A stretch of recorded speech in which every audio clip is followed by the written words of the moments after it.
Hello everyone, this is Siddharth Patel. Welcome to Magnet Brains. Magnet Brains एक ऐसा platform है जहां पे आपको केजी से लेके क्लास 12 तक की एजुकेशन बिल्कुल फ्री ऑफ कॉस्ट प्रोवाइड की जाती है। और सिर्फ K12 नहीं, चाहे एनटीएससी हो, ओलंपियाड हो, स्पोकन इंग्लिश हो, जितनी भी चीज मैग्नेट ब्रेन्स पर है, सारी वीडियो सारी चीजें बिल्कुल फ्री ऑफ कॉस्ट आप लोगों को अवेलेबल कराई जाती है। आज के इस वीडियो में हम बहुत ही इंपॉर्टेंट चीज पढ़ने वाले हैं। वो क्या है? वो हम लोग करने वाले हैं मोस्ट इंपॉर्टेंट क्वेश्चन।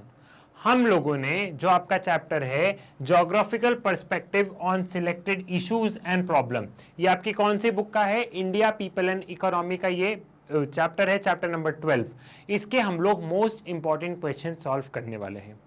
इस चैप्टर का आपको वन शॉट रिवीजन ऑलरेडी मिल चुका है। इस चैप्टर के टॉपिक वाइज एक्सप्लेनेशन भी आपको ऑलरेडी मिल चुका है। तो ठीक है, तो चैप्टर बहुत समझ लिया। अगर टॉपिक वाइज डिटेल एक्सप्लेनेशन अगर आपको पढ़ना है तो वो भी मैग्नेट ब्रेन्स पर अवेलेबल है। यूट्यूब चैनल पर नहीं मिल रहा है तो मैग्नेट ब्रेन्स का ऐप डाउनलोड कर लो प्ले स्टोर से या वेबसाइट से उनको एक्सेस कर लो, ठीक है। और चाहे अगर आपको वन शॉट रिविजन देखना हो तो वो देख लीजिए, ठीक।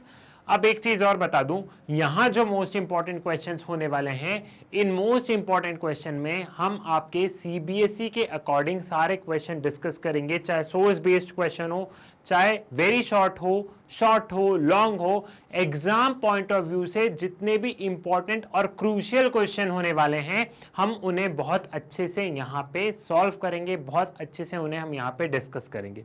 साथ ही साथ बहुत सारे क्वेश्चन यहाँ पे प्रीवियस ईयर के क्वेश्चंस भी हैं। जी हाँ, प्रीवियस ईयर के क्वेश्चंस भी हैं।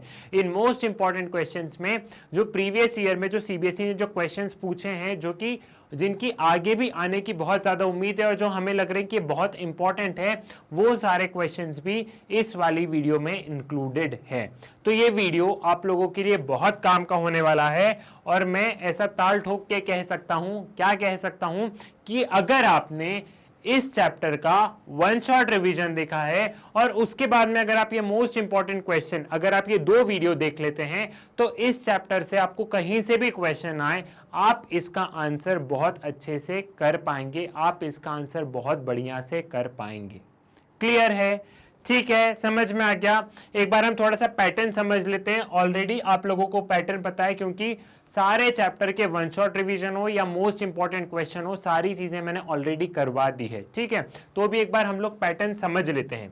सबसे पहले हम क्या करेंगे? सबसे पहले हम क्विक रिकैप और रिवीजन करेंगे। ये कैसे करेंगे? दो एमसीक्यू सॉल्व करेंगे। दो एमसीक्यू हम इसलिए बूस्ट अप करने के लिए अपने आप को, ठीक है, थोड़ा सा बूस्ट अप, थोड़ी सी एनर्जी मिल जाएगी। एंड देन हम लोग कहां भागेंगे? हम लोग भागेंगे सब्जेक्टिव क्वेश्चंस के टूवर्ड्स। फिर सब्जेक्टिव क्वेश्चंस में क्या होगा? Very short answer type questions होंगे, जो कि 2 नंबर के होते हैं। एक क्वेश्चन का 2 नंबर होता है। Then short answer type question करेंगे, जो कि एक क्वेश्चन के 3 नंबर होते हैं। Long answer type question 5 marks का। एंड देन हम लोग सॉल्व करेंगे आपका सोर्स बेस्ड या फिर केस बेस्ड क्वेश्चन कह लो उन्हें, वो 3 नंबर का होने वाला है। तो पूरा आपका जो एग्जाम पॉइंट ऑफ व्यू से सीबीएसई किस हिसाब से पेपर पूछता है, उसके हिसाब से हम लोग सारी चीजें सॉल्व करेंगे और सारे इंपॉर्टेंट क्वेश्चन, सारे इंपॉर्टेंट टॉपिक्स हम लोग यहाँ पे डिस्कस कर लेंगे। शुरुआत करते हैं क्विक रिकैप या क्विक रिवीजन से। यहाँ पे 2 एमसीक्यूज हमें सॉल्व करना है और आपको बूस्टअप मिलेगा, ठीक है। एमसीक्यू आपको खुद आपको यहाँ पे मन में सोचना है। क्वेश्चन आप देख रहे हो, क्वेश्चन पढ़ो, आंसर सोचो, कमेंट सेक्शन में मेंशन करो। मैं तो आंसर बताऊंगा ही, लेकिन आप भी तो देखोगे। Which of the following natural source is responsible for water pollution? Which of the following natural sources is responsible for water pollution? Water pollution के लिए कौन से natural sources responsible हैं? और ये रहे आपके जवाब, ये रहे आपके ऑप्शंस, जवाब नहीं, ये रहे आपके ऑप्शंस। पहला है लैंडस्लाइड्स, दूसरा है इरोजन, तीसरा है अर्थक्वेक, फोर्थ है बोथ ए एंड बी, ठीक है। तो अब अगर आप ऑप्शन देखो तो फोर्थ ऑप्शन कह रहा है both A and B. Landslide से बिल्कुल वाटर पोल्यूशन होता है, ठीक है, पहाड़ वगैरह गिर जाते हैं, मतलब मिट्टी वगैरह आ जाती है। इरोजन, सॉइल इरोजन वगैरह, इससे भी होता है। ठीक है, तो सिर्फ सी आंसर हो सकता है क्या? सी होगा भी नहीं। अर्थक्वेक से कैसा हो रहा है वाटर पोल्यूशन, अर्थक्वेक से कैसा होगा, और सिर्फ सी होगा नहीं। तो ऑप्शन डी मुझे सबसे सही लग रहा है, क्योंकि यहां से भी वाटर पोल्यूशन होता है, यहां से भी वाटर पोल्यूशन होता है नेचुरली। तो the correct answer is answer number D. Correct answer is answer number D. ठीक, क्लियर हुआ? नेक्स्ट क्वेश्चन के टुवर्ड्स बढ़ते हैं। Next question, industries are source reason of which of the following pollutants.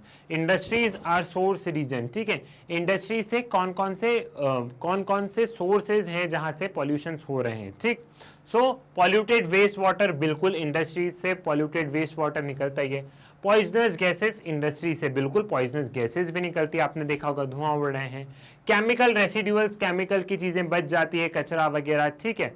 Then fourth वाला option है all of the above. तो correct answer क्या होगा? Correct answer is answer number D, that is all of the above. Clear है? ये चीज आपको यहां पे समझ में आ गई है। देन नेक्स्ट बढ़ते हैं, आगे बढ़ते हैं। अब बारी आती है very short answer type question की। हम लोग अब सॉल्व करेंगे very short answer type question. यहां पे जो क्वेश्चन है वो 2 मार्क्स के each, 2 marks each, 2 marks each, 2 marks each. ठीक है, यहां पे जो भी आपसे सवाल पूछा जाएगा उनको आपको क्या करना है? उनको आपको 2 नंबर में आंसर करना है। तो पहला सवाल क्या है, मतलब क्वेश्चन नंबर 3 क्या है? Name the 3 cities which are responsible for polluting the water of river Yamuna. आपको ये 3 सिटी का नाम बताओ जो कि यमुना को पॉल्यूट करने में उनका बहुत बड़ा हाथ है। अब ये कहां पे है? अगर आप थोड़ा सा दिमाग डालोगे तो एनसीईआरटी में एक बॉक्स बना था। उस बॉक्स में क्या था? उस बॉक्स में था जैसे रिवर यमुना, कहां रिवर यमुना पॉल्यूट हो रही है वो, और क्या सोर्सेज हैं, मतलब कैसे पॉल्यूट हो रही, कौन सी फैक्ट्री, क्या, वो सारी चीजें। तो एनसीईआरटी में एक बॉक्स बना हुआ था और वहां का एक क्वेश्चन है। ठीक है, वहां से ये क्वेश्चन लिया गया है। तो ये क्वेश्चन आपको ये बताता है कि अगर एनसीईआरटी में कोई बॉक्स भी है तो वो बॉक्स आपको छोड़ना नहीं है, आपको वो बॉक्स को रीड करना, आपको उस बॉक्स को बहुत अच्छे से समझना है। ठीक है, name 3 cities which are responsible for polluting the river, for polluting the water of Yamuna river. तो पहला तो दिल्ली, दिखती सी बात है, दिल्ली में सबसे ज्यादा यमुना में प्रदूषण ही कहां पे हुआ है? सबसे ज्यादा प्रदूषण ही दिल्ली में हुआ है। दूसरा Agra, and third one is Mathura. ठीक है, ये 3 सिटीज है जहां पे पोल्यूशन यमुना पे होता है। तो ये आपको इस क्वेश्चन से क्या सीख मिली है कि आपको वो बॉक्सेस वगैरह देखना है, उन बॉक्सेस को रीड करना है, आप लोग बॉक्स को हल्के में नहीं ले सकते हैं। Next question, define the term common property resource. Define the term common property resource. Common property resources से आप क्या समझते हैं? अब कॉमन प्रॉपर्टी रिसोर्स हमने कहां पढ़ा था? कॉमन प्रॉपर्टी रिसोर्स आप लोग ध्यान करो, हमने इसको जब केस स्टडीज में आपको बता रहा था, ठीक है, जब मैं आपको केस स्टडीज वगैरह बता रहा था तब हमने कॉमन प्रॉपर्टी रिसोर्स के बारे में पढ़ा था। ठीक है, कॉमन प्रॉपर्टी रिसोर्स क्या होता है कि एक प्रॉपर्टी है जो कि स्टेट ओन्ड है, मतलब जो कि सरकार ने ओन की है, वो प्रॉपर्टी किसी की नहीं है। ठीक है, तो कुछ गांव की कुछ ऐसी प्रॉपर्टी जो सिर्फ सरकार की होती है और उस पर गवर्नमेंट क्या करती है, उसको गवर्नमेंट ऐसे लोगों को ऐसे दे देती है कि तुम इसमें सब मिलके घास लगा दो, तुम सब इसमें मिलके पेड़ लगा दो, जिससे कि इन्वायरमेंट सही हो। तो वो प्रॉपर्टी जो कि स्टेट ओन हो। आप अगर आपको कॉमन प्रॉपर्टी रिसोर्स अगर आपको ऐसा भी समझ नहीं आया तो आप वर्ड से ही समझो ना, कॉमन। कॉमन मतलब जो सबके बीच में बटा हो। अब सबके बीच में बटा हो तो वो ऑफकोर्स सरकार का ही होगा। अगर किसी एक इंडिविजुअल का होता तो प्राइवेट का होता ना। अगर 2 इंडिविजुअल का तो हम बोलते वो 2 भाई का है, वो उनका प्राइवेट इंडिविजुअल प्रॉपर्टी। कॉमन मतलब सबकी प्रॉपर्टी, मतलब गवर्नमेंट की प्रॉपर्टी, स्टेट की property. The common property resources are owned by the state meant for the use of community. Pasture land, wells, river, panchayat घर are the example of common property resources. ठीक है, जो गांव में हम लोग जो कहते हैं कि गांव में जो पंचायत घर है, वो पंचायत घर के पास में जो कुआं वगैरह है, ये सारा क्या है? ये सारी चीजें सब सरकार की, तो एक कॉमन प्रॉपर्टी रिसोर्स हम इसे कहते हैं। इस क्वेश्चन से आपको क्या सबक मिला? देखो, कुछ क्वेश्चंस मैंने इसलिए इंक्लूड करें क्योंकि ये जो छोटी छोटी चीजें होती ना, ये छोटी छोटी चीजें हम लोग भूल जाते हैं। आप लोग क्या पढ़ोगे? आप लोग पढ़ लोगे वाटर पोल्यूशन क्या है, नॉइज पोल्यूशन क्या है, एयर पोल्यूशन क्या है, ये सब पढ़ लोगे। ये जो छोटी छोटी जो बारीकी वाली चीजें होती है ये आप लोग भूलोगे। इसलिए मैंने क्वेश्चन यहां से उठाए हैं ताकि आपको ध्यान रहे कि हमें ये बारीक वाली चीजों को भी पढ़ना है। ठीक है। तो केस स्टडी में अगर कोई शब्द है, अगर कोई शब्द बार बार आ रहा है तो आपको जानना है शब्द का मतलब क्या है, वो आपसे 2 नंबर में, 1 नंबर में, 3 नंबर में पूछा जा सकता है। Then next question, question number 5, name the agency which has classified the wasteland. कौन सी एजेंसी है जो कि वेस्टलैंड को क्लासिफाई करती है, बताओ। नेशनल, कौन सी है, national remote sensing centre. National remote sensing centre has classified the wasteland of India. National remote sensing centre classify करता है कि कौन सा लैंड वेस्टलैंड हो गया, कौन सा लैंड डिग्रेड हो के लैंड खराब हो गया और अब वो एकदम वेस्टलैंड में कन्वर्ट हो गया है। तो कौन सी एजेंसी है, national remote sensing centre. National remote sensing centre. Clear है। आज आपको थोड़े से वेरी शॉर्ट आंसर, अगर जिसने चैप्टर को बहुत ध्यान से नहीं पढ़ा होगा, जिसने इस चैप्टर को बहुत ही सुपरफिशियल लेवल पे पढ़ लिया होगा कि हाँ पॉल्यूशन का ही तो है, पॉल्यूशन के बारे में तो हम ऐसे ही 2 पन्ने भर देंगे, उनको ये क्वेश्चन डिफिकल्ट लग रहे होंगे। और जिसने ये चैप्टर बहुत अच्छे से पढ़ा होगा उनको ये क्वेश्चन बहुत ईजी लग रहे होंगे, इसलिए जानबूझ करके ये क्वेश्चन इंक्लूडेड है यहाँ पे। Now name the 2 processes which include land degradation। 2 process which induce land degradation। 2 process बताओ जिससे लैंड डिग्रेडेशन होता है। एक तो नेचुरल होता है और एक ह्यूमन बीइंग की वजह से होता है। नेचुरली कैसे हो जाता है, नेचुरली ये होता है कि मतलब नेचुरली हम लोगों ने देखा कि स्नोफॉल वगैरह हो गया, ठीक है, स्नोफॉल या बहुत ज़्यादा बारिश हो गई तो पानी बहुत ज़्यादा भर गया, स्नोफॉल वगैरह हो रहा है, या लैंडस्लाइड्स वगैरह, तो लैंड डिग्रेड हो गया। और ह्यूमन बींग्स की वजह से लैंड कैसे डिग्रेड होता है कि आप बहुत ज़्यादा फर्टिलाइजर, पेस्टिसाइड्स, ये सारी चीज़ें डाल रहे हो, पेड़ काट रहे हो, तो आपने उस जगह को बंजर बना दिया है, ठीक है। सो 2 प्रोसेस, एक नेचुरल और एक ह्यूमन बींग्स के थ्रू होता है। और आपको क्या करना है, आपको इन दोनों को एक्सप्लेन करना है। आपको नेचुरल प्रोसेस को भी एक्सप्लेन करना है और आपको ह्यूमन बींग्स वाले प्रोसेस को भी एक्सप्लेन करना है। यहाँ क्लियर है, ये वाली चीज आपको यहाँ पे समझ में आ गई, ये वाली चीज आपको यहाँ पे क्लियर हो गई है, ठीक है। अब बारी है शॉर्ट आंसर के टूवर्ड्स बढ़ने की, ठीक है, अब बारी है शॉर्ट आंसर के टूवर्ड्स बढ़ने की। सो यहाँ पे क्या है, यहाँ पे एक क्वेश्चन के आंसर करने के आपको कितने मार्क्स मिलेंगे, एक क्वेश्चन को अगर आप लोग आंसर करोगे तो 3 मार्क्स मिलेंगे, ठीक है।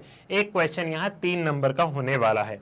तो क्या है सवाल, पहला सवाल है, why is the urban waste disposal is a serious problem in India, explain any 3 problems। तो यहाँ पे सवाल क्या है, सवाल यहाँ पे ये बताया गया है कि ये जो अर्बन वेस्ट डिस्पोजल है ये सीरियस प्रॉब्लम है इंडिया में, और आप क्या करो, आप कोई 3 प्रॉब्लम्स के बारे में बताओ, ठीक है। तो अर्बन वेस्ट डिस्पोजल बिल्कुल प्रॉब्लम है। एक तो वेस्ट हमारे घर से निकलता है, फिर उसके बाद वेस्ट एक इंडस्ट्रियल वाला निकलता है, घर से भी हम सामान कहीं भी फेंक देते हैं, फिर वहाँ पे मच्छर वगैरह उस सामान पे होते हैं, फिर वो हमारे घर में आते हैं, डायरिया, कोलेरा जैसी बीमारियाँ होती है।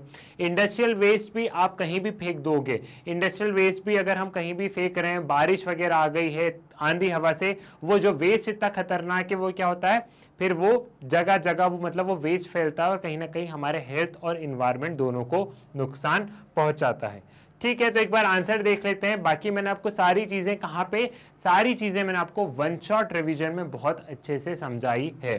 The 3 major problem associated with the urban waste disposal in India are, ठीक है, 3 बड़ी बड़ी प्रॉब्लम्स को देखते हैं। Solid waste are threat to human health and can cause various diseases. It creates foul smell, it harbors files and rodents that cause typhoid, diarrhoea, malaria, cholera and other diseases. वही कि solid waste threat होता है, आप कुछ भी डब्बा फेंक दो या कुछ भी कचरा फेंक रहे हो, फूटा हुआ कांच के गिलास फेंक रहे हो, ठीक है, हम सारी चीजें कहीं ना कहीं फेंक रहे हैं। फिलहाल देखो मेरा पेन गिर गया, ठीक है, सारी चीजें मैं आपको बता रहा था कि हम कोई भी डब्बा कहीं भी फेंक रहे हैं। तो ये जब सारी चीजें करते तो क्या होता है, फिर ये हम कहीं भी फेंक रहे हैं, कहीं से भी मच्छर वगैरह ये सारी चीजें हो रही है और अल्टीमेटली क्या हो जा रहा है, अल्टीमेटली उससे डिसीजेस फैल रहे हैं। दूसरा पॉइंट क्या बता रहा है, दूसरा पॉइंट यहाँ पे बोल रहा है, solid waste can create inconvenience rapidly if they are not handled properly. Pollutants can spread through rain water, wind and can cause further problem। वही कि सॉलिड वेस्ट को अगर आपने हैंडल अच्छे से नहीं किया और तेज हवा आई, बारिश आया, तो वो सॉलिड वेस्ट कहीं कहीं हवा के साथ में, पानी के साथ में उड़ जाएगा और फिर से वो ज्यादा प्रॉब्लम क्रिएट करेगा, ठीक ना। Industrial solid waste can cause water pollution if it's dumped into water bodies, river in which untreated sewage is dumped also result into various health problem. जो इंडस्ट्रियल सॉलिड वेस्ट होता है वो क्या है, industrial solid waste को अगर आपने बिना ट्रीट किए आप उसे पानी में छोड़ देते हो, कई बार क्या होता है इंडस्ट्री से बहुत ज्यादा ये कचरा वगैरह ये जो सारी चीजें निकलती है, ठीक है, हम उसको क्या करते हैं, इंडस्ट्री उन सबको पानी में भवा देती है।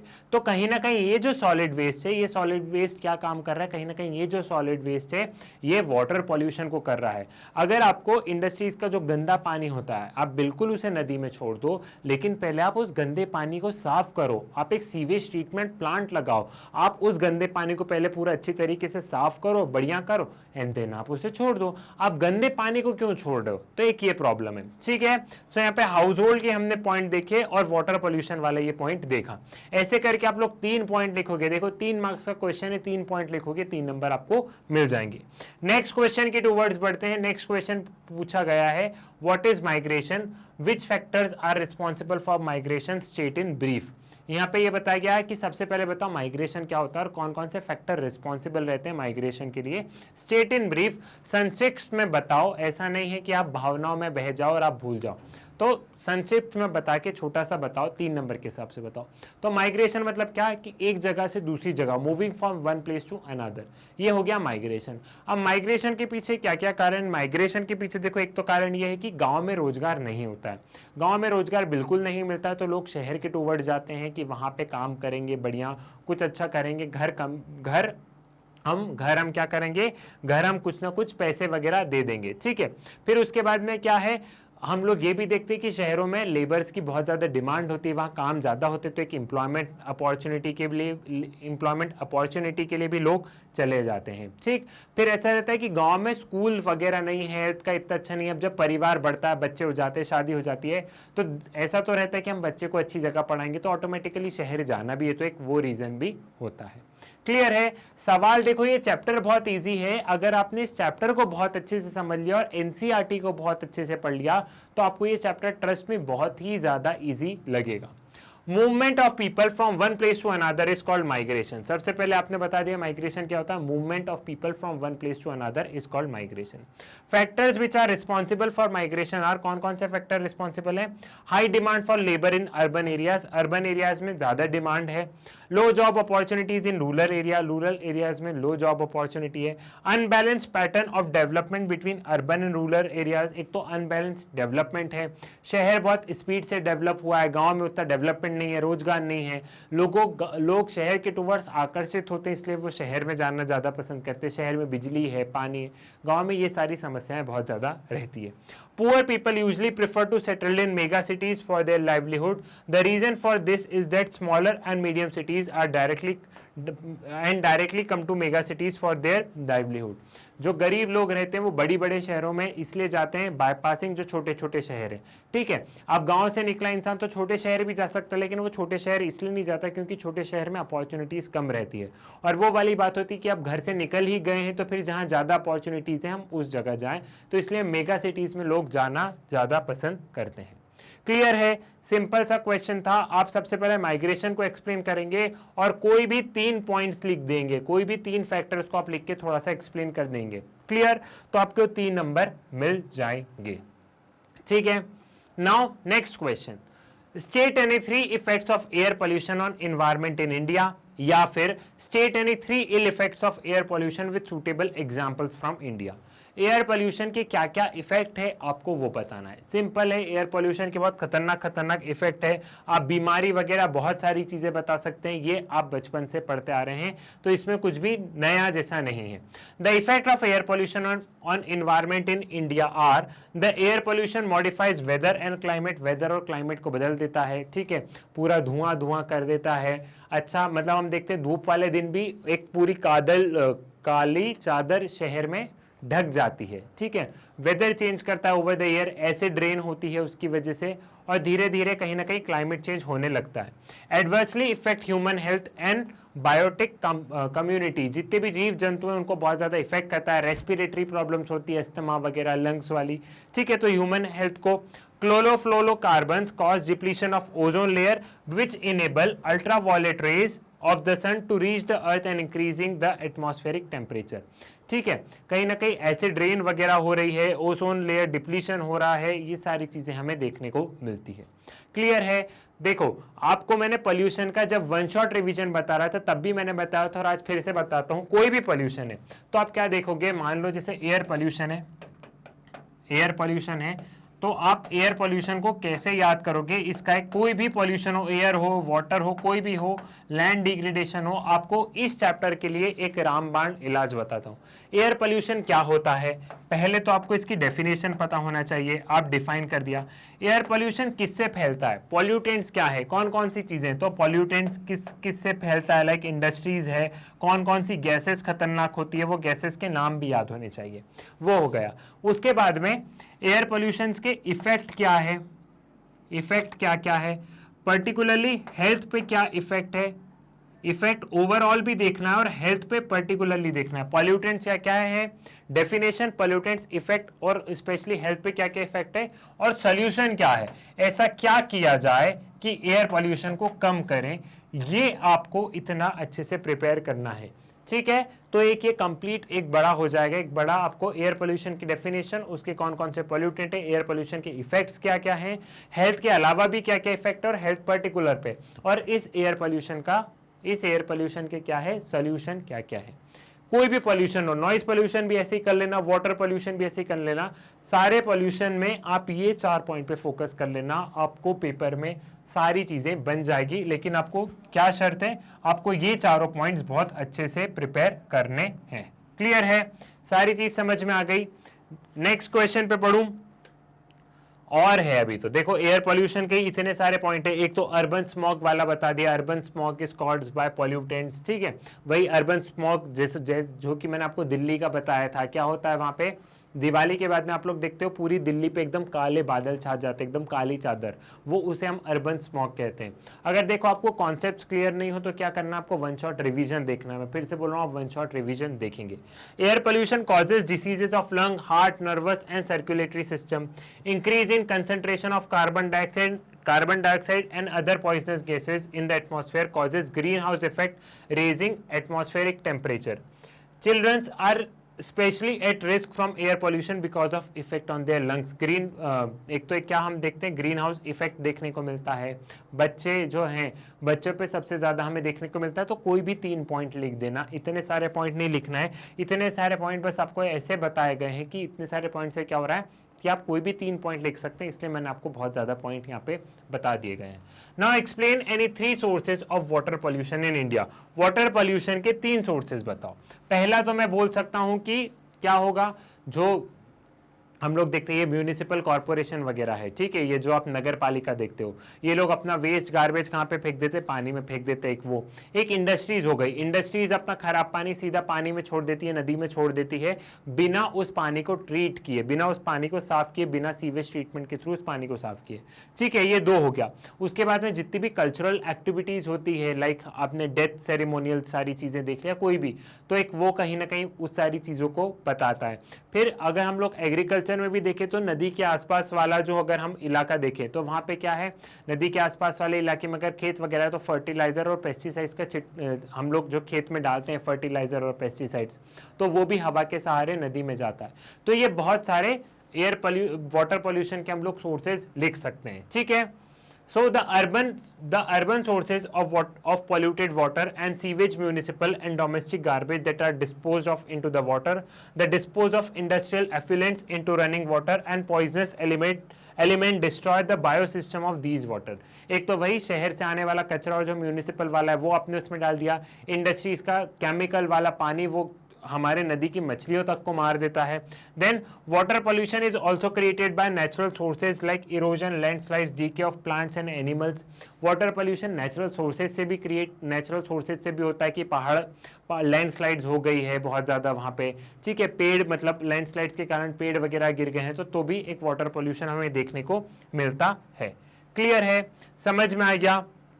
ठीक, फिर हम लोग ये देखते हैं कि आइडियल्स वगैरह को जब हम लोग करते हैं, ठीक है, लाइक विसर्जन वगैरह की बारी आती है तो जब हम विसर्जन करते हैं, जब गणेश जी और दुर्गा जी का टाइम होता है तो उससे भी कहीं ना कहीं वाटर पोल्यूशन होता है। ये उसका सोल्यूशन ये भी हो सकता है कि आप इन्हें इको फ्रेंडली बनाए, जो मूर्तियां खैर आजकल तो बहुत ज्यादा इको फ्रेंडली है, लेकिन हमें मतलब फेस्टिवल बनाओ। फेस्टिवल का तो देखो फेस्टिवल होते ही एंजॉय करने के लिए, ये बिल्कुल नहीं है, मतलब मेरे अकॉर्डिंग ये नहीं होता है कि सोल्यूशन ये होना चाहिए कि फेस्टिवल ही मत बनाओ। बिल्कुल फेस्टिवल बनाओ, लेकिन इको फ्रेंडली मूर्तियां होनी चाहिए। या छोटे छोटे जो गवर्नमेंट पॉन्ड्स बना देती है ना, नदी नहीं, एक गवर्नमेंट छोटे छोटे पॉन्ड्स बना देती है जहां पे हम उनको विसर्जन कर सकते हैं, तो वो तो एक कल्चरल एस्पेक्ट हो गया है।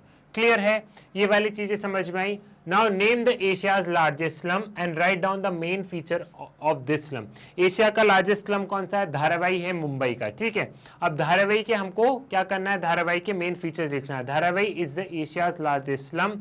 The main feature of Dharavi slums are the 90-foot road is reduced to half due to encroachment by slum dwellers। पहले वहां 90 फीट रोड थी, अब वो बहुत छोटी हो गई क्योंकि वहां पे बहुत सारी झुग्गी झोपड़ी बन गई है।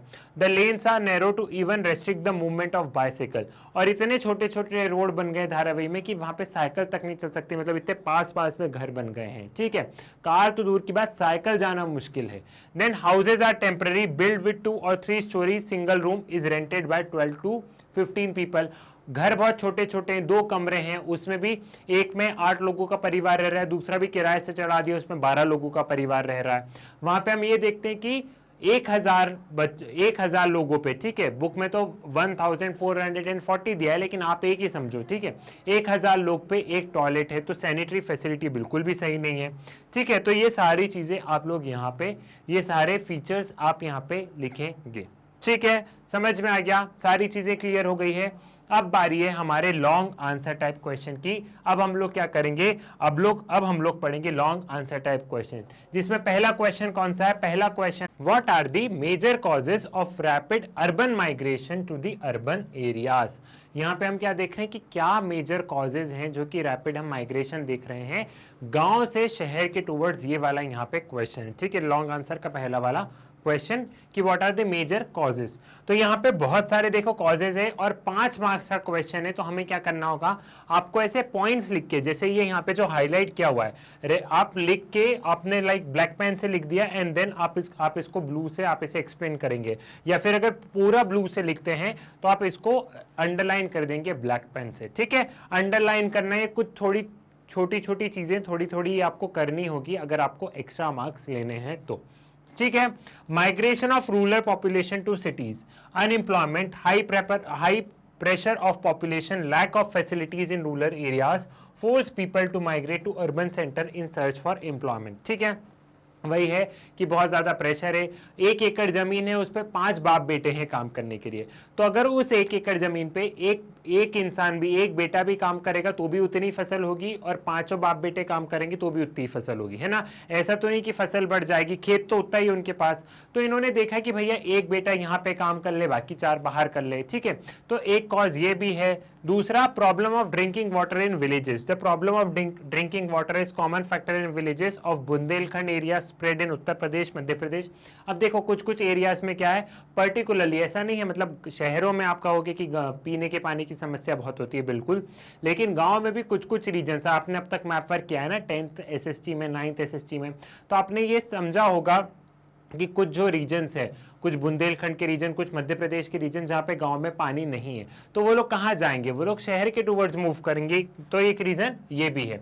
Now feudal exploitation. Feudal exploitation से क्या, मैं ऐसे ही समझा देता हूँ, जो बड़े बड़े लैंडलॉर्ड्स हैं, जो बड़े बड़े जमींदार हैं, वो छोटे छोटे लोगों को एक्सप्लॉयट करते हैं, छोटे किसानों को एक्सप्लॉयट करते हैं, बहुत ज़्यादा इंटरेस्ट रेट लेते हैं, उन्हें बहुत ज़्यादा कर्जा देने के लिए बहुत ज़्यादा इंटरेस्ट रेट लेते हैं, दिन भर उनकी खेत में काम करो, तो एक फ्यूडल एक्सप्लॉयटेशन भी हमें देखने को मिलता है। Feudal exploitation still continues in village of our country. Some people find it very difficult to keep living in villages.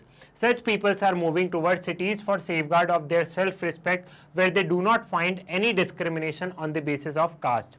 Deserted village due to new factories, mines and dams.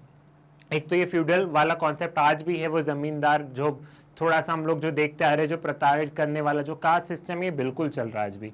फिर dams बन रहे हैं, ये जो सारी चीजें बन रही, तो यहाँ पे जब गवर्नमेंट को क्या करना पड़ता है, गवर्नमेंट को लोगों को रिहैबिलिटेट करना पड़ता है, तो गवर्नमेंट रुपए वगैरह दे देती, तो ये लोग शहर के टुवर्ड्स मूव कर जाते हैं। ठीक है, कि आज यहाँ पे डैम बन रहा है, डैम बन रहा है तो गांव डूब में आएगा, डैम बन रहे हैं, नदी को रोकेंगे, डैम बनाएंगे, तो 2-3 गांव खाली करो, तो गांव के लोग कहाँ जाते हैं? गवर्नमेंट उन्हें रुपए देती है रिहैबिलिटेट करने के, तो वे शहर के टुवर्ड्स मूव करने लग जाते हैं। ठीक है, एक रीजन ये भी है। Now increasing pressure on the population of land in villages. गांव में भी लैंड बहुत कम है और लोग बहुत ज्यादा है, तो प्रेशर बहुत ज्यादा है, तो एक रीजन ये भी है। ठीक है, क्लियर हुई, ये वाली चीज भी आपको यहाँ पे समझ में आ गई। Now next question, what measure can be use to minimize air pollution. वही एयर पोल्यूशन को क्या क्या मेजर्स लिए जाए जिससे कि एयर पोल्यूशन को क्या किया जाए, हम कम कर सकें। तो मैं आपको बता चुका हूं कि आपको कोई भी पॉल्यूशंस वाले रिलेटेड टॉपिक में कौन कौन सी चीजें देखनी है, ठीक है। So some of the major to minimize and control air pollution are: automobiles should be replaced by new ones which should be redesigned in such a way that their emission cause minimum pollution, ठीक है। जो गाड़ियां वगैरह आप देख रहे हो, खैर आजकल तो बहुत अच्छी अच्छी आने लग गई है, तो आप उनमें लेटेस्ट टेक्नोलॉजी यूज करो कि कम से कम प्रदूषण हो। सबसे पहला न्यू वंस, नई डिजाइन करो उन्हें, ठीक है। देन यहाँ पे industrial area should be located at safe distance from residential area. Newly design smoke free furans should be use. जो चिमनीज वगैरह देखते हैं वो नई होनी चाहिए, न्यूली डिजाइन होनी चाहिए, ठीक है। साथ साथ में इंडस्ट्रियल एरिया जो है वो रेसिडेंशियल एरिया से दूर होने चाहिए, ठीक है, किसी खाली एरिया में होने चाहिए। आप ऐसा नहीं कि शहर है, शहर में लोग रह रहे हैं और वही आपने फैक्ट्री लगा दी, ठीक है। जो गांव, जो जंगल जलाए जाते हैं उस पर सरकार को थोड़ा सा चेक रखना पड़ेगा। लोगों को पेड़ बहुत सारे लगाने होंगे, सब काम सरकार ही नहीं करेगी, एफॉरेस्टेशन करना होगा, ठीक है। आजकल हम लोग देखते हैं कि डिवाइसेज आती है एयर पोल्यूशन का, कितना है कितना नहीं, वो डिवाइस सबके पास में होनी चाहिए। In industry there should be arrangement for pollution control, replace conventional energy sources with renewable और non conventional sources. It is due to the reason of non conventional energy sources produces less smoke during combustion and eco friendly as compare to conventional energy sources. मतलब जो conventional energy sources है जो पुरानी समय से चले आ रहे हैं, लाइक कोल वगैरह, उनको यूज मत करो। कोल से बहुत ज्यादा धुआं आता है, इससे तो आपको अगर एनर्जी चाहिए तो नए नए सोलर, विंड एनर्जी, अलग अलग तरीके की अलग अलग वो आ गई हैं, तो आप उन्हें यूज करो। तो थोड़ा सा चेंज की आवश्यकता है। और साथ ही साथ गवर्नमेंट को बहुत सारी पॉलिसीज इंट्रोड्यूस करनी चाहिए, बट सारा काम गवर्नमेंट का नहीं है। तो आप एक लाइन और लिखेंगे कि एवरी इंडिविजुअल सिटीजन को भी ये प्लेज लेना है कि वो पेड़ लगाए करे, और हर इंडिविजुअल को कोशिश करना है कि वो अपने स्तर पे कम से कम पोल्यूट करे, क्योंकि हर इंडिविजुअल अपने आप ही कोशिश कर लेगा तो गवर्नमेंट का रोल ही कम बचेगा। देन नेक्स्ट क्वेश्चन क्या कह रहा है, what is noise pollution, explain any 4 sources of noise pollution. Noise pollution क्या है और कोई 4 सोर्सेज बताओ। तो नॉइज पोल्यूशन क्या है, इसका 1 नंबर है और 4 सोर्सेज बताने के 4 नंबर है, तो हो गए total 5 number. Noise pollution refers to a noise that causes a condition which is unbearable and uncomfortable to human beings. ठीक है, नॉइज पोल्यूशन हम उसे कहते हैं कि जब आपके कानों में ऐसी आवाज आ रही जो कि आप एक अनबियरेबल है, अब आप सुन नहीं सकते हैं, तो उसे हम नॉइज पोल्यूशन कहेंगे। कुछ आवाज, मतलब आवाजें वगैरह, डीजे वगैरह चलता है तो हमें लगता है कि हाँ हम सुन सकते हैं, लेकिन एक स्टेट ऐसा आ जाता है ना कि बहुत ज्यादा आवाज हो गई, अब हम सुन नहीं सकते, अनबियरेबल है, हम सुन ही नहीं सकते, तो उस स्टेट को हम नॉइज पोल्यूशन कहेंगे। नॉइज पोल्यूशन डेसिबल्स में मेजर किया जाता है, जिसे हम डीबी करके लिखते हैं, जैसे कि आप सेंटीमीटर, लीटर, हम ऐसे मेजर करते हैं, वैसे नॉइज पोल्यूशन को डेसिबल्स में मेजर किया जाता है। Now what are the sources of noise pollution. Noise pollution के सोर्सेज हो सकते हैं factory, construction site, loud speaker, aircraft, plane वगैरह उड़ना, ये सारे नॉइज पोल्यूशन के सोर्सेज हैं, ठीक है। कंस्ट्रक्शन साइट पर आप बिल्डिंग गिरा रहे हो, ये कर रहे हो, वो सारे नॉइज पोल्यूशन के वो हो सकते हैं। Noise pollution, noise produced by traffic is a major source of noise pollution. It create huge inconvenience to the people. Intensity and nature of noise made by traffic is dependent upon various factors such as type of vehicle, condition of road of the vehicle, ठीक है। जो traffic से जो आवाज आती है वो सबसे ज्यादा होती है नॉइज पोल्यूशन में, और अभी डिपेंड भी करता है। कोई बहुत बड़ी सिटी होगी तो वहां ज्यादा नॉइज पोल्यूशन होगा, गांव में हमें देखने को नहीं मिलेगा। फिर व्हीकल टू व्हीकल भी डिपेंड करता, पुराना व्हीकल हो या कोई ऐसी व्हीकल हो जिसमें बहुत ज्यादा आवाज आ रही हो, तो एक वो, ठीक है। सो ट्रैफिक हो गया, सी ट्रैफिक, ठीक है। In sea traffic, the noise pollution is limited to the harbor because of loading and unloading activities of container. हम पोर्ट्स के आसपास में देखते हैं, वहां बहुत ज्यादा नॉइज पोल्यूशन होता है, क्योंकि सामान निकाल रहे हैं, फेंक रहे हैं, वापस शिप्स में चढ़ा रहे हैं, वो। Noise pollution from industry is also serious problem because it intensities varies because of factors such as types of industry, types of machines and tool, ठीक है। क्या है, और हम यहाँ पे देखते हैं कि नॉइज पोल्यूशन एक सीरियस प्रॉब्लम है इंडस्ट्रीज की भी वजह से। जहां जहां इंडस्ट्री होती है वहां नॉइज पोल्यूशन ज्यादा होता है। जैसे जैसे आप उस इंडस्ट्रीज से, जैसे जैसे आप उस सोर्स पॉइंट से दूर जाएंगे, नॉइज पोल्यूशन ऑटोमेटिकली वहां पे कम देखने को मिलता है। क्लियर है? ये वाली चीज आपको समझ में आ गई, ये वाली चीज आपको क्लियर है? नाउ नेक्स्ट है सोर्स बेस्ड क्वेश्चन और केस बेस्ड क्वेश्चन। ये हम हमारे फाइनल पार्ट पे पहुंच गए, ठीक है। सोर्स बेस्ड और केस बेस्ड क्वेश्चन ये हमारा फाइनल पार्ट है। यहाँ पे क्या है, यहाँ पे एक पैसेज है, इस पैसेज को हमें पढ़ना है और इस पैसेज के बेस पे 3 क्वेश्चन पूछे जाएंगे, उन तीनों को आंसर करना है। 3 मार्क्स का है और ये आपको सीबीएसई पूछेगा भी। बहुत सिंपल है, कुछ भी नहीं होता है अगर आपने चैप्टर को बहुत अच्छे से पढ़ा है। अगर आप चैप्टर बहुत अच्छे से पढ़ लोगे, मतलब एनसीईआरटी वाला, तो आपको ऑटोमेटिकली आंसर बन जाएंगे। साथ ही साथ मैंने हर चैप्टर के आपको सोर्स बेस्ड क्वेश्चन करवाए हैं और सारे चैप्टर के मोस्ट इंपॉर्टेंट क्वेश्चन हो चुके हैं। तो आप प्लेलिस्ट में जाके चेक करो, प्लेलिस्ट में नहीं मिल रहा है तो मैग्नेट ब्रेन्स के ऐप पे देखो, वेबसाइट पे देखो, ठीक है। Indiscriminate use of water by increasing population and industrial expansion has led to degradation and the quality of water considerably. Surface water available from river, canals, etc. is never pure. हम देख रहे हैं कि water का एक तो indiscriminate use हो रहा है, इंडस्ट्रियल एक्सपेंशन हो रहा है, ये कहीं ना कहीं हमारे वाटर को क्या कर रहा है, गंदा कर रहा है।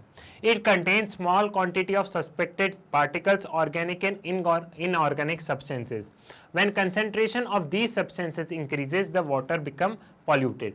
जो सरफेस वाटर होता है वो थोड़ा सा इम्प्योर होता है क्योंकि वहाँ पे ऑलरेडी पहले से धूल मिट्टी कचरा होता ही है, लेकिन अब इस धूल मिट्टी पे अगर आप ऊपर से और कचरा डाल दोगे, गार्बेज वगैरह डाल दोगे, तो वो वाटर इम्प्योर हो जाएगा, ठीक है।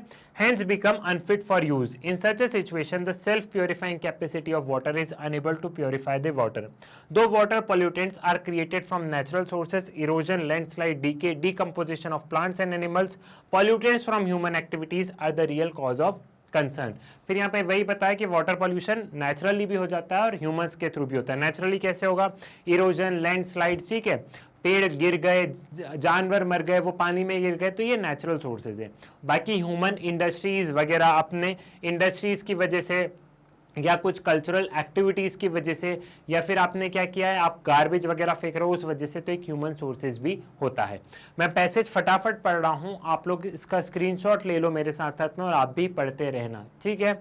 Human beings pollute the water through industrial, agriculture and cultural activity. Among these activity, industry is the most significant contributor. Industries produce several undesirable products including industrial waste, polluted wastewater, poisonous gas, chemical residues, numerous heavy metals, smoke, dust, etc. Most of the industrial waste are disposed of in running water or lakes. Consequently, the poisonous element reach the reservoir, rivers and water bodies which destroy the water system of these water. ठीक है। फिर यहाँ पे कि industry major polluter है। Industries क्या करती है, अपना जो गंदा पानी है वो सब रिवर्स, लेक्स में छोड़ देती है बिना उस पानी को प्योरीफाई किए। अब इंडस्ट्रीज के वो पानी में केमिकल वगैरह भी होते हैं, तो वो केमिकल वगैरह जब पानी में जाते, जब नदी में जाते, तो उस नदी की जो लाइफ है, मतलब उसमें जो मछली वगैरह वो सारी मर जाती हैं, ठीक है। फिर उसके अलावा और भी कचरा इंडस्ट्रीज पानी में डालती है। Major polluting industries are leather, pulp, paper, textile and chemical. Various types of chemicals used in modern agriculture such as inorganic fertilizer, pesticides and herbicides are also pollution generating components. These chemicals are washed down to rivers, lakes, tanks. These chemicals also infiltrate soil to reach the groundwater. फिर वही बताया कि कौन कौन सी major polluting industries है, leather हो गई, textile हो गई, पेपर की हो गई, और एग्रीकल्चर से कैसे एग्रीकल्चर से कैसे वाटर पोल्यूशन हो रहा है, क्योंकि यहाँ पे हम जो सॉइल इरोजन हो रहा है, जो पेस्टिसाइड्स वगैरह जो डाल रहे हैं वो हवा के साथ में पानी में उड़ जा रहा है। मान लो यहाँ पे नदी है और नदी के लगा हुआ खेत है, तो यहाँ पे अगर हम पेस्टिसाइड्स वगैरह का छिड़काव करेंगे तो हवा के थ्रू वो पानी में जाएगा ना, और उसमें कितना केमिकल होता है, ठीक है। सो एक ये है, ठीक है। थोड़ा सा लंबा पैसेज था, अब बारी है इसके क्वेश्चन को सॉल्व करने की। पैसेज वाटर पॉल्यूशन पे था, ठीक है। सो अब हम लोग क्या करते हैं, क्वेश्चन को सॉल्व करते, 3 क्वेश्चन है, तीनों को समझते हैं। Which is the most responsible reason for decreasing the quality of water? ठीक है, कौन सा मोस्ट इंपॉर्टेंट रीजन है? Indiscriminate use of water by increasing population and industrial expansion lead to decreasing in the quality of water considerably. ठीक है, यहाँ पे ये वाली जो लाइन है यहीं से क्वेश्चन बना दिया गया। देखो पैसेज की पहली लाइन से क्वेश्चन आ गया कि कौन सा रीजन है। यहाँ पे क्या पूछा गया है, which is the most responsible reason for decreasing the quality of water. Water की क्वालिटी क्यों डिक्रीज हो रही है? क्योंकि उसका इंडिस्क्रिमिनेट यूज हो रहा है, पता ही नहीं है कौन कैसे यूज कर रहा है, प्लस पॉपुलेशन बहुत ज्यादा है और इंडस्ट्रीज भी बहुत ज्यादा हो रही है, तो उससे क्वालिटी ऑफ वाटर कम हो रहा है। ठीक है, तो ये पैसेज की पहली लाइन ही थी, तो आपको आंसर पैसेज में से ही मिल गया। Second question, what make industries the major what makes the industries the major polluter of water bodies in India? Give example of these industries. Industries are one of the major water polluters of water bodies in India, as these are the source of number of undesirable products including industrial waste, polluted waste water, poisonous gas, chemical residual etc. वही पता है कि industry major polluter क्यों है, क्योंकि ये लोग गंदा पानी, गंदा केमिकल, गंदा कचरा इंडस्ट्रीज में फेंकते हैं, इसलिए मेजर पॉल्यूटर है। और एग्जांपल में क्या है, एग्जांपल में हम लेदर इंडस्ट्री लिख दिया, आपने पेपर इंडस्ट्री लिख दिया, केमिकल इंडस्ट्री लिख दिया। सेम इसका आंसर भी अब कहां पे, इसका आंसर भी सेम यहां पे हमें पैसेज में मिल गया। ये देखो, ये major water polluting industries are, ये पैसेज में ही आपको यहाँ पे आंसर्स मिल गया है। तो देखो कुछ क्वेश्चंस तो ऐसे होते हैं कि जिसका आंसर डायरेक्ट आपको पैसेज में ही मिल जाता है, और कुछ क्वेश्चंस ऐसे होते हैं कि जिसमें आपको दिमाग लगाना पड़ता है। नाउ नेक्स्ट क्वेश्चन क्या है, how modern agriculture practices have become a major cause of water pollution in India, explain in brief. कैसे जो एग्रीकल्चर प्रैक्टिसेस है वो कैसे वाटर पोल्यूशन का पार्ट बन गई है, क्योंकि हम पेस्टिसाइड डाल रहे हैं, वो हवा के सारे उसमें जा रहे हैं, पेस्टिसाइड्स, फर्टिलाइजर, सॉइल इरोजन हो रहा है, तो वो कहीं ना कहीं वाटर को पोल्यूट कर रही है। तो ये हो गया मॉडर्न एग्रीकल्चर का। Modern agriculture practices have become a major cause of water pollution in India due to the fact that agriculture has modernized with various types of chemical fertilizer like inorganic fertilizer, pesticides, herbicides, etc. ठीक है, so ये जो चीजें हैं ये water को pollute कर रही है। इसी के साथ हमारा मोस्ट इंपॉर्टेंट क्वेश्चन इस चीज का होता है यहाँ पे समाप्त। हमने मोस्ट इंपॉर्टेंट क्वेश्चन इसका कर लिया है। इसका वन शॉट वीडियो, इसके चैप्टर वाइज एक्सप्लेनेशन आपको ऑलरेडी मैग्नेट ब्रेन्स पर अवेलेबल है। अगर आपने नहीं देखा हो तो पहले उन वीडियो को देखिएगा, फिर मोस्ट इंपॉर्टेंट क्वेश्चन पे आना। मोस्ट इंपॉर्टेंट क्वेश्चन में मैंने आपको बस एक ओवरव्यू दिया है कि क्या क्या लिखना है, क्योंकि ऑलरेडी आपको टॉपिक वाइज एक्सप्लेनेशन मिल गया है, आपको ऑलरेडी वन शॉट रिविजन मिल गया है। ठीक है, सो यहाँ पे मैंने फटाफट इसलिए बताया क्योंकि ऑलरेडी एक्सप्लेनेशन बहुत हो गया है। अब यहाँ पे सिर्फ क्वेश्चन सॉल्व करने थे, तो मैंने आपको ब्रीफ में बताया। ठीक, सो अगर आपको एक्सप्लेनेशन देखना है तो आप वन शॉट रिवीजन देख लेना। सो मैग्नेट ब्रेन्स के वीडियो आप लोग यूट्यूब से तो एक्सेस कर ही सकते हैं, बट बहुत बार ये होता है कि आपको यूट्यूब पे वीडियो नहीं मिल पाते हैं, तो आप मैग्नेट ब्रेन्स की वेबसाइट के माध्यम से आप इन वीडियोस को एक्सेस कर सकते हैं। अगर आपको वेबसाइट पे जाना है तो आप क्या करेंगे, आप जाएंगे magnetbrains.com, गूगल पर लिखेंगे और सर्च पर क्लिक करेंगे, और जैसे आप magnetbrains.com लिख के सर्च पर क्लिक करेंगे कुछ इस तरीके का इंटरफेस आएगा। यहाँ पे सभी क्लासेस ओपन अप हो जाएंगी। सपोज कि जब क्लास 12 पर जाते हैं तो क्लास 12 की सभी क्लासेस ओपन होंगी। फिर अगर आप थोड़ा सा स्क्रॉल करके नीचे आएंगे तो यहाँ पे क्या दिखेगा, यहाँ पे आपको क्लास 12 का ज्योग्राफी दिखेगा, और क्लास 12 के ज्योग्राफी पर क्लिक करते हुए अगर आप क्लास 12 के ज्योग्राफी पर क्लिक करेंगे तो यहाँ पे क्लास 12 ज्योग्राफी के सिस्टमैटिक वे में आपको वीडियोस मिलेंगे। ये वीडियोस आपके एनसीईआरटी बुक के अकॉर्डिंग होंगे, चैप्टर वाइज अरेंज होंगे, टॉपिक वाइज अरेंज होंगे। ठीक है, तो सिस्टमैटिक वे में यहाँ पे आपको वीडियोस मिल जाएंगे। और मान लीजिए अगर आपको यूट्यूब से पढ़ना है तो आप वहां पढ़ लो, लेकिन वहां वीडियो नहीं मिल रहा है तो मैग्नेट ब्रेन्स का ऐप डाउनलोड कर लो। कहां से करोगे, प्ले स्टोर से करोगे, और प्ले स्टोर पे अगर ऐप भी डाउनलोड नहीं करना तो सिंपली वेबसाइट से पढ़ना शुरू कर दो। यहाँ पे सारे वीडियो आपको सिस्टमैटिक वे में मिल जाएंगे। मैग्नेट ब्रेन्स एक ऐसा चैनल है जहां पे क्लास केजी से लेके क्लास 12 तक पढ़ाया जाता है, और यहाँ पे जितने भी वीडियोस हैं वो सारे वीडियोस बिल्कुल फ्री ऑफ कॉस्ट अवेलेबल है। तो आप लोग ज्यादा से ज्यादा इन वीडियोस को शेयर कीजिए, मैग्नेट ब्रेन्स के बारे में बताइए, अपने स्कूल, कॉलेज, इंस्टीट्यूशन, भाई बहनों को बताइए। साथ ही साथ वीडियो को लाइक कीजिए, चैनल को सब्सक्राइब कीजिए। मुलाकात होगी आपसे नेक्स्ट वीडियो में एक नए मोस्ट इंपॉर्टेंट क्वेश्चंस के साथ में। तब तक के लिए धन्यवाद।